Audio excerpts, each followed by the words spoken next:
Assalamualaikum warahmatullahi wabarakatuh. Perkenalkan, nama saya Netilianti dari kelas MN22D. Di sini saya akan menjelaskan tentang capital struktur dan leverage. The target of capital structure. Definisi: struktur modal biasanya mengacu pada bagaimana sebuah perusahaan mengelola pendanaan untuk aset-asetnya melalui berbagai kombinasi dari modal sendiri, equity, utang, debt, serta melalui hybrid security. Struktur modal perusahaan kemudian adalah komposisi atau struktur dari utang-utang yang dimilikinya. Struktur modal merupakan masalah penting dalam pengambilan keputusan mengenai pembelanjaan perusahaan. Pengertian menurut para ahli.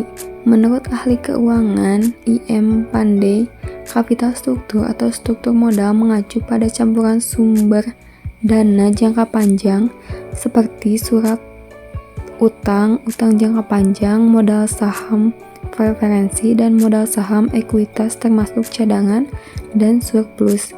Sementara itu, ahli keuangan George J. Hampton menyatakan bahwa capital struktur adalah kombinasi dari efek utang dan ekuitas yang terdiri dari pembiayaan aset perusahaan.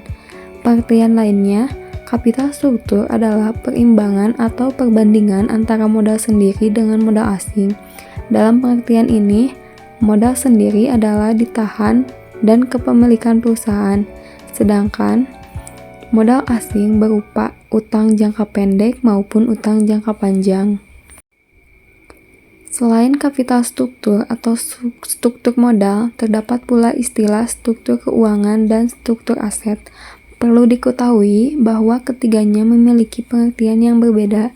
Menurut Sartono, struktur keuangan adalah cara perusahaan membiayai aktivanya, yaitu dengan utang jangka pendek, utang jangka panjang, dan modal pemegang saham sehingga seluruh sisi kanan neraca memperlihatkan struktur keuangan. Pengertian dari leverage. Leverage adalah cara lain yang lebih merujuk pada utang.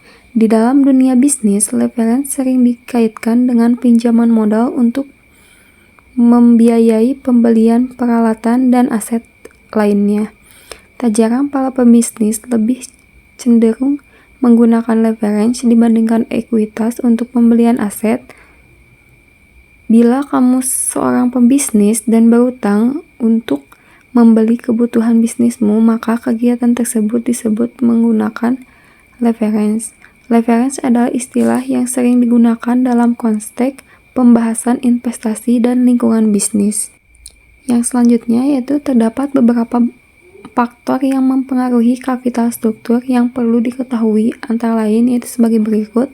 Yang pertama, struktur aktiva, tangibility. Yang kedua, growth opportunity. Yang ketiga, ukuran perusahaan, size. Yang keempat, profitabilitas, dan yang terakhir yaitu resiko bisnis. Adapun pengertian reference yang lain yaitu meminjam modal untuk keperluan pengembangan bisnis. Mengapa demikian? Hal ini karena tujuan dari meminjam pinjaman modal tersebut agar memperoleh keuntungan bisnis atau ROI, return of investment, yang maksimal. Leverage ratio adalah perbandingan antara jumlah utang dalam perusahaan dengan total aset.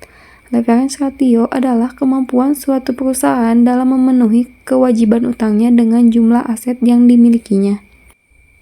Bagaimana suatu perusahaan dikatakan mempunyai nilai leverage yang tinggi?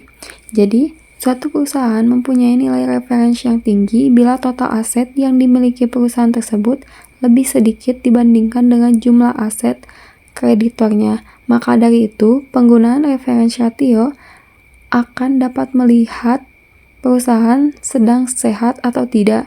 Bila leverage ratio semakin besar, maka akan semakin tinggi risiko gagal bayar ke kreditor. Yang selanjutnya yaitu jenis-jenis leverage. Yang pertama, leverage keuangan. Yang kedua, leverage operasi. Yang ketiga yaitu leverage gabungan. Mungkin cukup sekian penjelasan yang dapat saya sampaikan. Mohon maaf bila ada kekurangan. Wassalamualaikum warahmatullahi wabarakatuh.